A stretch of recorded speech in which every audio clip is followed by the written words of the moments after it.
शुक्रवार दिनांक 5 जानेवारी 2024 रोजी ज्या दिव्यांग बांधवांना जिल्हा रुग्णालयाबाबत समस्या अडचणी आहेत त्यांना बोलावून जिल्हा रुग्णालय दिव्यांग विभागाचे मुख्य डॉक्टर उत्कर्ष दुधाडिया व डॉक्टर आधोने यांच्यासोबत तातडीने त्यांच्या दालनात मीटिंग आयोजित करून दिव्यांग बांधवांच्या समस्या अग्रक्रमाने मांडल्या।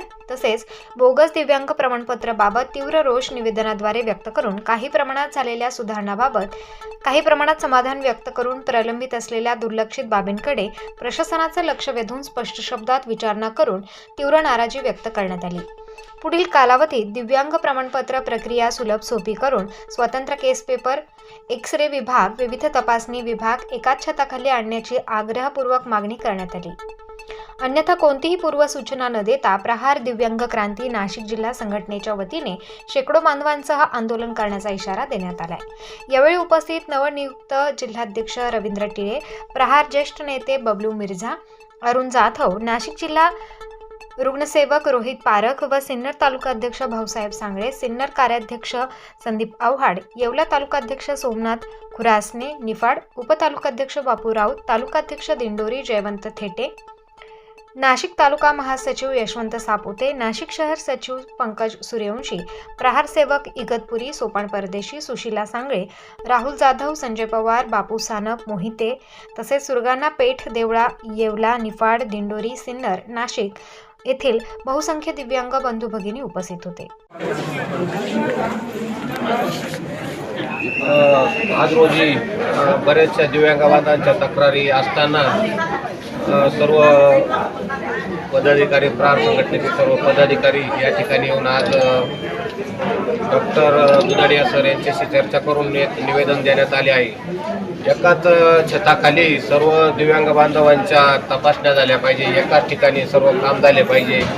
या ठिकाणी किरकोळ अशा समस्या आहे, पाण्याची इथं पिण्याची सोय नाही आणि स्वतः मी आज एका व्हीलचेअरवर आम्ही दोन जणांनी प्रवास केला, व्हीलचेअरचे पण या ठिकाणी उपलब्ध नाही आणि ग्रामीण भागातील दिव्यांग बांधवाला एका चक्रात काम व्हावे एका दिवसात, तर त्या बांधवाला 3-3 वेळा इथं आठवड्यातून यावं लागते। या पद्धतीशी आम्ही डॉक्टर साहेबांशी आज चर्चा केलेली आहे। अतिशय किरकोळ समस्या बांधवांच्या आहे, पण इथे बोर्ड नसल्यामुळे आणि कोणत्या नंबरला जायचं, काय जायचं, सगळा या ठिकाणी गोंधळाची परिस्थिती निर्माण होत आहे। त्याबद्दल आज सरांशी चर्चा झाली। या ठिकाणी बऱ्याचशा ग्रामीण भागातून आज बांधव या ठिकाणी उपस्थित राहिले। पुढील काही काळात एक 15 दिवसाचा अवधी आपण या किरकोळ गोष्टींकरता त्यांना दिलेला आहे। या जरी त्यांनी लवकरात लवकर याच्यावरती ॲक्शन नाही घेतली तर भव्य दिव्य असं आंदोलन पुढील काळात या सिव्हिल हॉस्पिटल या ठिकाणी करण्यात येईल असे मी नमूद करतो। जय प्रहार।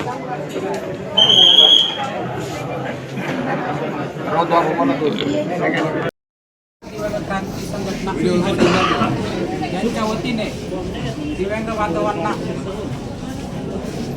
दिव्यांग प्रमाणपत्राच्या ज्या होणाऱ्या अडचणी, त्रास याबाबत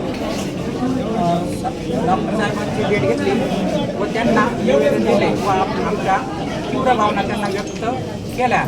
सदर याच्यामध्ये सुधारणा झाल्यास नजीकच्या काळात तीव्र आंदोलन छेडून आम्ही आपणास विचारणा केल्याशिवाय राहणार नाही अशी बतावणी करून त्यांना निवेदन देण्यात आले।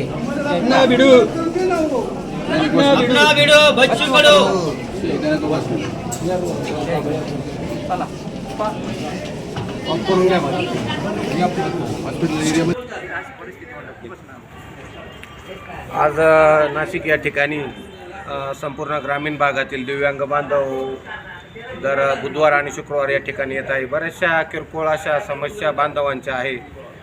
सर्व या ठिकाणी पाण्याची व्यवस्था नाही, व्हीलचेअर नाही। बऱ्याच दिव्यांग ग्रामीण भागातील बांधवांना बुधवारी आल्यानंतर परत शुक्रवारी यावं लागतं, परत 8-8 दिवसातून त्यांना 3-3 चक्रा होत आहे। तरी या सर्व सुविधा व्यवस्थित व्हाव्या याकरता आज आम्ही शल्य चिकित्सक डॉक्टर दुधाडिया यांच्याशी चर्चा करून पुढील 15 दिवसात या गोष्टींचा जर निपटारा नाही झाला तर संपूर्ण जिल्ह्याच्या वतीने भव्य असं मोठं आंदोलन छेडण्यात येईल आणि प्रहार स्टाईलने त्यांना आम्ही एक इशारा दिला आहे। या पद्धतीने पुढील किरकोळ जे आमच्या अतिशय किरकोळ नाशिकच्या बांधवांची तसं बोललं तर खूप बांधवांचे प्रमाणपत्र तयार झालेले आहे. पण हे आता जे राहिलेले आहे त्यांना थोड्याशा अडचणी, याबाबत आम्ही त्यांच्याशी सविस्तर चर्चा केली आणि पुढील काळात ते एक इशारा म्हणून 15 दिवसाचा आम्ही त्यांना दिलेला आहे की लवकरात लवकर करण्याचा ते प्रयत्न. स्टार न्यूजसाठी प्रतिनिधी भास्कर साळवे, नाशिक.